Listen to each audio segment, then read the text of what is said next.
Welcome to this episode on needs-based planning. A while back, I used to manage teams of software developers. A big part of my role was training. And one of the most important aspects to train in is understanding the customer. This means we understand their needs and their wants.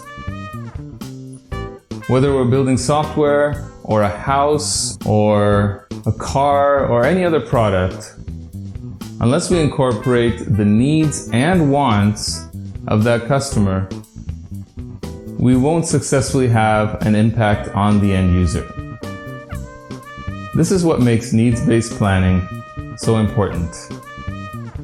To demonstrate this, I'd like to compare it with a few existing strategies for lesson planning in education that are used by educators today. First, and probably the most widely used, is assessment-based planning. And the idea is that the final requirement for any learner is that they pass that test, that board exam, that gateway which will get them to the next level. It puts our focus not on education, but on passing that test. Plans should then focus on exam questions, not on proper understanding. Staying in India, we see this quite a bit.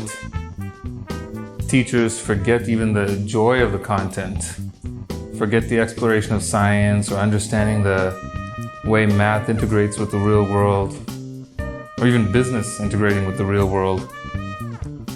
Education becomes about how to pass that exam.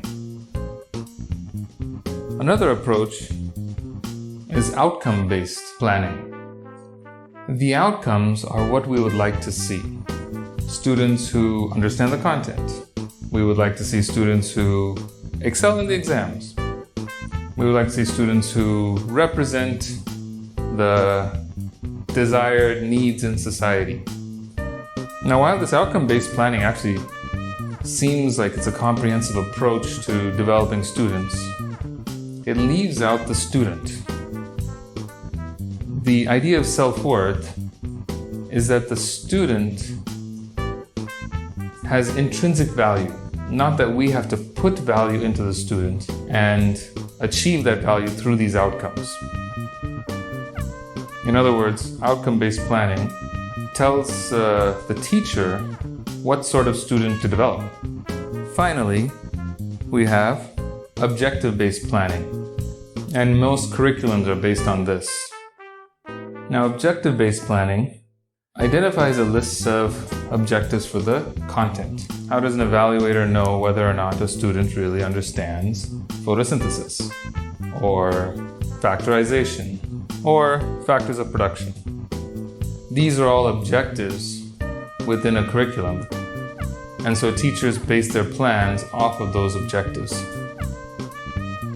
It's a little bit better, but not so different from assessment-based planning, because typically assessments also are designed to cover the objectives, at least good assessments.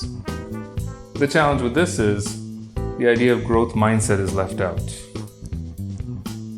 Objective-based planning means we are constantly evaluating progress in specific intervals. That's the idea of the lesson plan. The lesson is not over until that objective has been reached. And that interval is the 40-minute class. How can a growth mindset exist where the child is actually looking to grow into an understanding of that content at the pace that is suitable for their own skill set? And ultimately, if we look at objective and curriculum-based planning, we're at the mercy of the curriculum. If the curriculum does not include global citizenship skills, then those are left out of the planning as well. Many international programs fall short in this area for this reason alone. In business, we see result-oriented planning. Why? Because every quarter, the company has to report their earnings, and if it doesn't meet the market expectations, then they suffer. This is how businesses work. Profit and gain have to be shown quarter after quarter at a consistently accelerating rate. Now, needs-based planning, on the other hand, We find that in the healthcare sector. If you quickly search for needs-based planning, you'll see a list of healthcare providers and government organizations focused on healthcare. You'll also see NGOs, nonprofits. Now you can see the difference between the two of these. A business is focused on one thing, especially in a public corporation, which is building profit. Whereas an NGO or a healthcare provider is focused on developing individuals, people. Which of these two do you feel is more in line with teaching? The reason why is because in needs-based planning, we allow the student, the learner, to guide the path. What we do, on the other hand, is look for needs in specific areas. What are their needs in understanding the content, developing global citizenship skills? What are their needs in understanding their own self-worth? And yes, we do consider, of course, what are their needs in preparing for their exams? What are the needs of the parents? What are the needs of the school? After all, the school also has a reputation to uphold. What are the needs of the community? So needs-based planning will start from the perspective of the needs of the student, considering who the student is at this moment, and then identifying where its needs really need to be worked on, and then developing a plan from there. Now, like always, I'm not going to give a formula as to how to develop such plans. That itself, giving you a formula, will limit your own creativity, and that is not how self-worth works.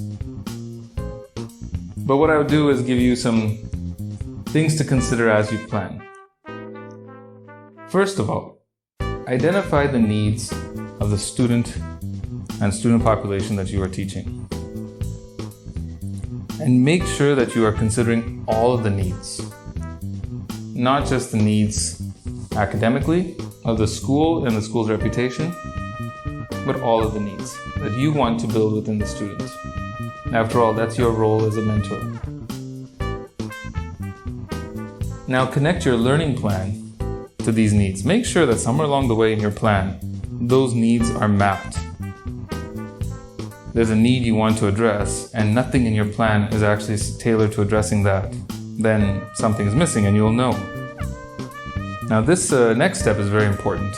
Make sure the kids know the need that you're addressing. They should understand what they're trying to develop within themselves. This is where the goals come in. And honestly, I'll tell you that the goals, when it comes to a holistic perspective of needs, are quite exciting.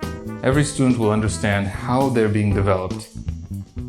And then finally, the last step, which needs to be included somewhere, is a reflection on growth in all of these needs.